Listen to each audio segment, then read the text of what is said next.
Over many grand occasions, including dinners prepared for Queen Elizabeth II, former U.S. President George Bush Sr., and the French heads of state attending the Sommet de la Francophonie. Invited to cook at the James Beard House in historic Greenwich Village, Muller led a talented group of New Brunswick chefs to showcase a veritable feast of seafood and maritime products, almost all of them flown in from Canada. Chef Muller and the Delta Beasejour team were also chosen to cater to the VIP fans at the Rolling Stones Big Bang Tour at the Magnetic Hill concert site in 2005. With 20 years of international experience, Chef Muller has spent the last 14 years with the Delta here, presiding over the kitchen of the award-winning Windjammer dining room. Under his skillful and creative eye, the Windjammer has become a perennial favorite on many annual best-of lists, and has been awarded annually since 1992, the CAA 4 Diamond Award for Excellence in Dining. Please join me in welcoming Chef Stefan Muller. Spend a few minutes with you tonight. It's quite nice, thank you. Jolene had asked me if I could give you a little bit of a background for me and what made me become a chef, and some of the benefits as well as challenges. I mean, every profession or whatever you do for a living, there's good and, well, some a little bit less good things about it. And afterwards I was going to do a little demo on potatoes. For that, I probably need to do, if you want to see, to come a little bit closer to make a little potato star.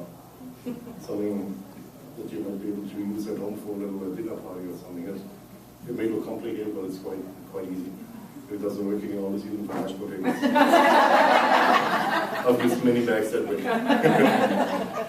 So, what made me go into cooking? Well, I grew up in a small town in Germany. My parents, or my dad is a butcher and sausage maker, and got their own business. So I basically grew up around food. A little bit of a different schooling system in Germany than in North America or Canada. I graduated with from high school with 15. Didn't want to go in secondary for university and stuff. I'm not one to sit down and listen to teachers very well. So I opted in going into cooking, and basically that was in 1980. So quite a while ago, and I've been cooking ever since. I started my apprenticeship with a company in Germany near Frankfurt. Finished that just under 3 years, then did a couple of stints in different places in Germany, did my mandatory military service, which is also necessary over there. Well, at the time it was necessary. You could either do mandatory military for, I think, 50 months, or sign up as a volunteer firefighter for 10 years. And 10 years, when you're 17 or 18, that's a long time. So I went to military, which was a good thing at the time. Kind of sweated me out a little bit on the wild side, as we all are at that age. Finished there. Actually, I was in the Navy, was on a small boat, so we spent many months on sea. It was a lot of fun. It was a great time. Then afterwards, a couple of years in Germany, went to England. Then went to Switzerland for a couple of years.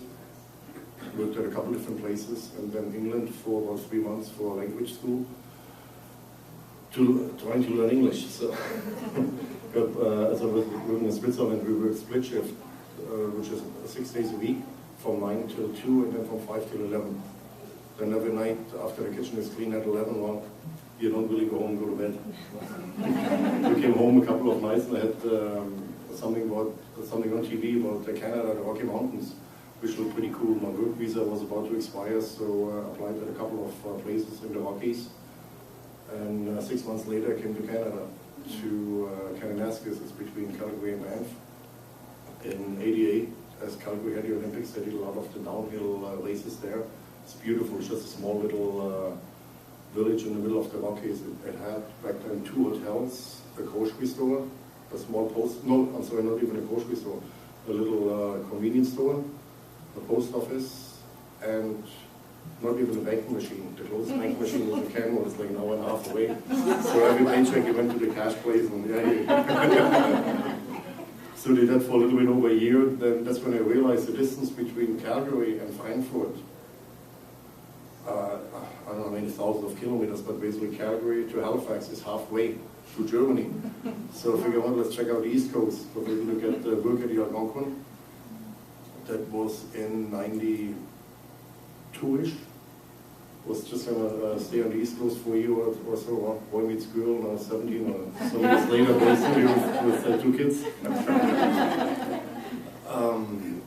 It's a great industry. I constantly tell people when they come in, they say, you know what, I'm not sure if I want to get into cooking or not. One of the things I tell them, do you like to go out for dinner? Yes. Do you like to go out to restaurants? Yes. When do you like to go? All Friday, Saturday evenings. Guess what? You'll be working. Do you like to go out for Christmas or for Mother's Day or New Year's Day brunch? Yeah. Guess what? You'll be working.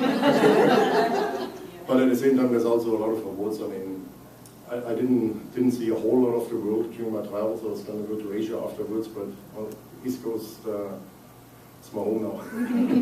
So in that profession, you can go anywhere in the world.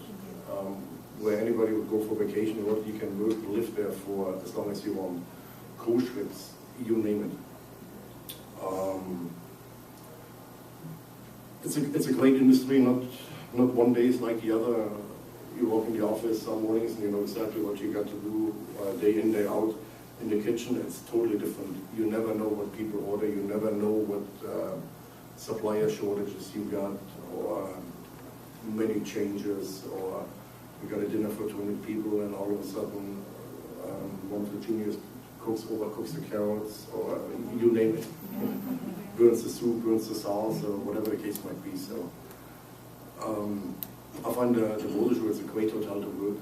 It's a great company, Delta. They treat their employees very well.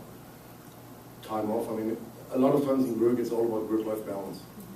That's one of the really important things. That's what I tell the young kids as well when they first come in. I said, here, don't just focus on a career. Make sure you got a hobby. Make sure you got friends outside of work.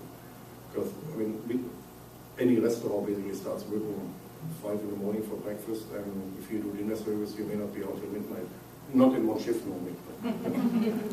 But no, it's a great industry. I got, what do I have here? I got 22 cooks and about 10 to 15 dishwashers full time.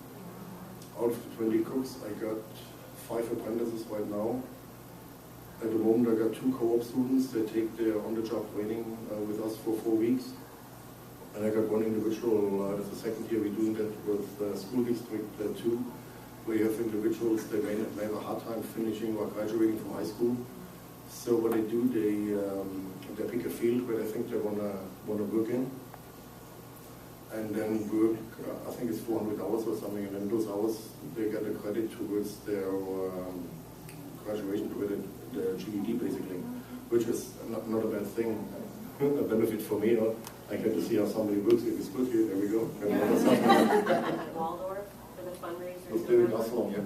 Actually, him and I, we used to work together in Kalamazoo. Yeah, a lot of stories we got. What is that? Oh, that's in New York. That's going to be held at the Delta for the Boys and Girls Club. On November 3rd. It's a Friday. It's going to be fabulous. It's going to be a fun evening. The chef at the Waldorf Astoria is from the Brunswick, from St. Stephen, originally David Asselon. He worked at the Royal York, was the chef there for a few years. Before that, he was in Bermuda, as executive chef with Lake Louise, Jasper. He's been around the block for a little bit.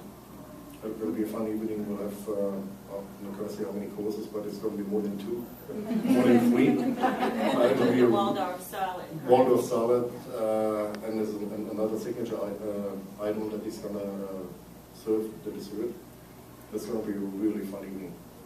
So if you don't have anything to do, November 30th. Get your tickets. I'm sure once it goes out into the media, it'll sell out rather quickly.